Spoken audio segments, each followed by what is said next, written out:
The auditorium was silent, so silent that even the soft hum of the lights felt too loud. Hundreds of people sat frozen in their seats, waiting, staring at the small figure walking nervously toward the microphone. He couldn't have been older than 15. His shoes were torn, his shirt too big, and his hands trembled as he held the mic. But in his eyes, there was something powerful. Something that spoke louder than any sound. Name, the judge asked gently. The boy swallowed hard. My name is Eli Parker, and I'll be singing Hotel California. A faint murmur spread across the audience. That song was legendary, untouchable. Even professionals avoided it, but Eli didn't care. He wasn't here to impress anyone. He was here because this was his last chance. Just a week ago, he had been singing on a cold street corner in Los Angeles, a battered guitar by his side, hoping a few coins might buy him dinner. His mother used to call his singing a gift from heaven.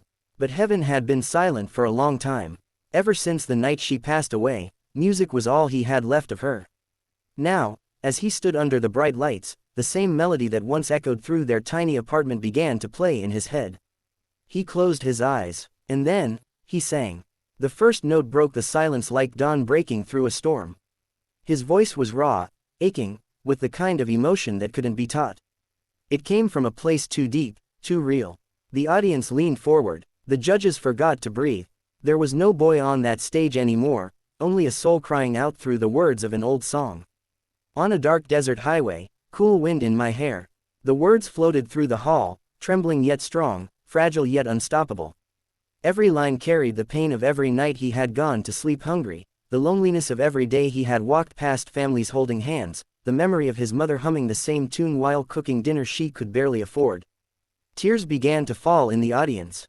Even the camera crew, hardened professionals, couldn't hide the lump in their throats. When Eli hit the chorus, something happened. The lights seemed to glow warmer, the air heavier. It wasn't just a performance anymore, it was a story, a confession, a prayer. By the time he finished, the room was silent again. No applause yet, just silence, and awe. Then, slowly, the crowd rose to its feet. One by one, a standing ovation that seemed to go on forever. Eli looked up, tears streaming down his face. For the first time in years, he felt seen, not as a poor boy, not as an orphan, but as someone who mattered. The judges were crying. One of them whispered, "You didn't just sing that song, you lived it."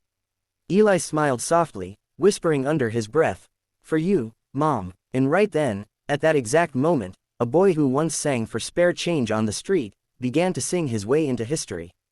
The video went online the next morning. At first, it was just another clip uploaded to a talent show's YouTube channel. But within hours, something strange began to happen. 1,000 views turned into 100,000. Then 1,000,000. By evening, Eli Parker's performance was everywhere, on every social feed, every news page, every phone. People weren't just watching, they were feeling. There was something raw about him, something that cut through the noise of the world and spoke straight to the heart. "He's not singing for fame," one comment read. "He's singing for something we've all lost, hope." Eli had no idea. He was back at the small shelter where he lived, sitting on a thin mattress, his old guitar lying beside him. He didn't even have a phone. When the producer from the show arrived that night, breathless and smiling, Eli thought he was in trouble. "Kid, you broke the internet," the man said. "You need to see this." They handed him a tablet, and there it was, his face, his song, his soul, watched by millions. Tears filled his eyes as he scrolled through the comments. People were writing about their mothers, their struggles, their dreams. His pain had somehow given voice to everyone's. For the first time, Eli felt like maybe his story mattered.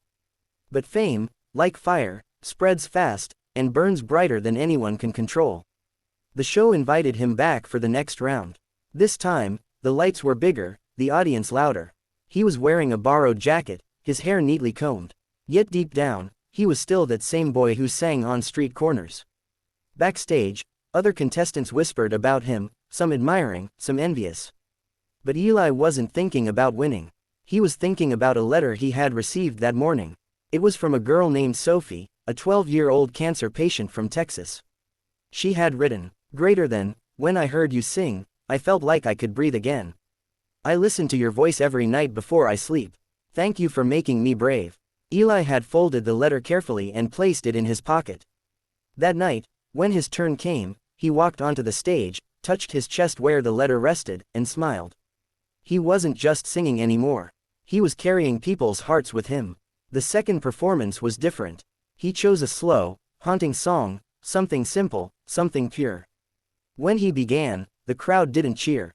They listened. He sang not for applause but for connection. And once again, he turned silence into magic. After the show, reporters crowded him. "Eli, how does it feel to be the most talked about singer in America?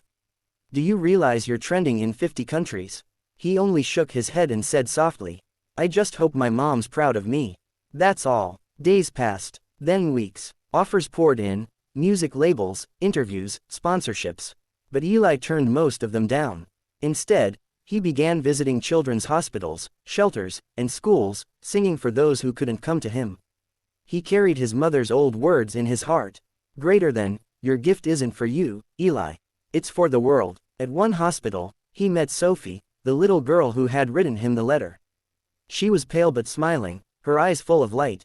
When she saw him, she whispered, "You came." Eli sat beside her bed, took his guitar, and softly began to play Hotel California. The same song that had changed his life now filled the sterile room with warmth. Her parents cried quietly as Eli sang. When he finished, Sophie squeezed his hand.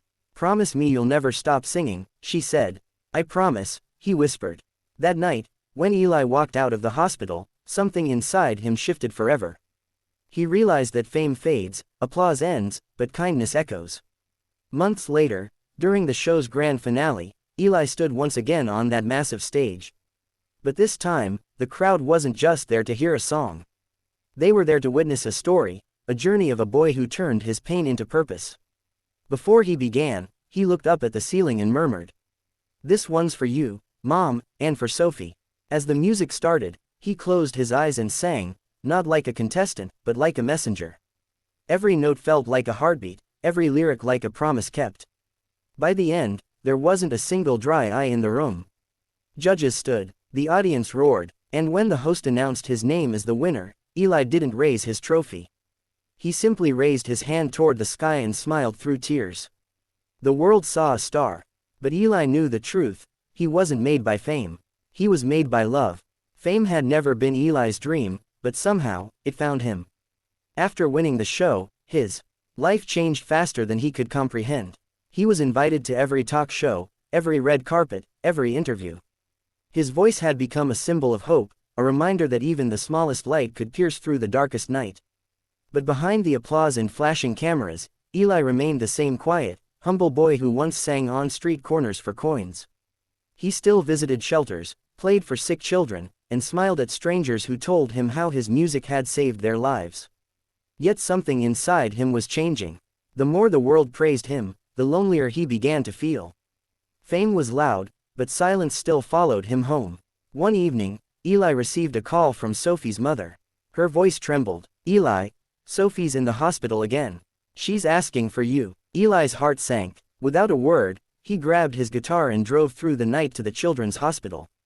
When he entered her room, the machines beeped softly. Sophie was weaker now, her voice barely a whisper. But when she saw him, her face lit up with a faint smile. "I knew you'd come," she whispered. He sat beside her, holding her hand gently. "I promised you, didn't I?" She nodded slowly, her tiny fingers clutching his. "Can you sing for me? The same song, please?" Eli took a deep breath, his eyes glistening with tears. He strummed the guitar softly and began to sing Hotel California. But this time, it sounded different, slower, gentler, like a goodbye wrapped in melody. The nurses paused outside the door. Doctors stopped walking. The entire floor fell silent, listening to that hauntingly beautiful voice filling the hospital corridors. As Eli sang the last line, Sophie's eyes fluttered closed. Her hand relaxed in his. And in that heartbreaking moment, Eli realized that music could heal, but sometimes, healing meant setting someone free. For weeks after Sophie's passing, Eli disappeared from the spotlight. The world wondered where he'd gone. Rumors spread, but Eli wasn't lost, he was searching for meaning. He wandered through small towns, playing at schools, orphanages, and community centers, giving free concerts for those who couldn't afford tickets. He didn't want to sing for fame anymore. He wanted to sing for souls. One day, he visited a small music class at a rural school. The children were shy but curious. One little boy raised his hand and asked, "Mr. Eli, why do you sing so sad, but make people happy?" Eli smiled softly and replied, "Because sometimes, the songs that come from sadness teach us how to love harder, live kinder, and never give up."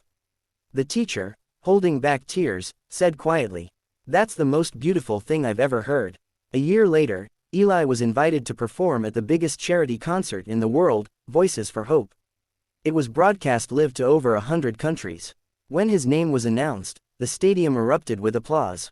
But Eli didn't walk onto the stage in designer clothes. He came barefoot, in a simple white shirt, and carried his old worn guitar, the same one he had played on the streets years ago. He stood before the massive crowd and said softly into the mic, "This song isn't about fame or awards. It's about the people we lose, and the love they leave behind. It's for my mom, it's for Sophie, and it's for anyone who ever felt like they didn't matter." And then, he began to sing. The lights dimmed, the first chords echoed through the air. His voice, still pure and full of emotion, carried across the night sky. Thousands of phone flashlights lit up in the audience, little stars swaying in rhythm. Somewhere in that vast sea of people, tears fell quietly. It wasn't just a performance.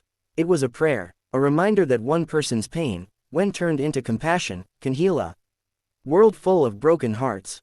After the concert, people flooded social media. Clips of Eli's performance went viral, not because of his fame, but because of his truth. Hashtags like #SingForSophie and #TheVoiceOfHope trended globally. Eli didn't read the comments this time. He just sat backstage, staring at the guitar in his lap. He could almost hear Sophie's giggle, and his mother's gentle voice whispering, "You did it, Eli. You gave your pain a purpose." He looked up at the stars and smiled. "I just sang my way into history," he said softly. But not because people listened.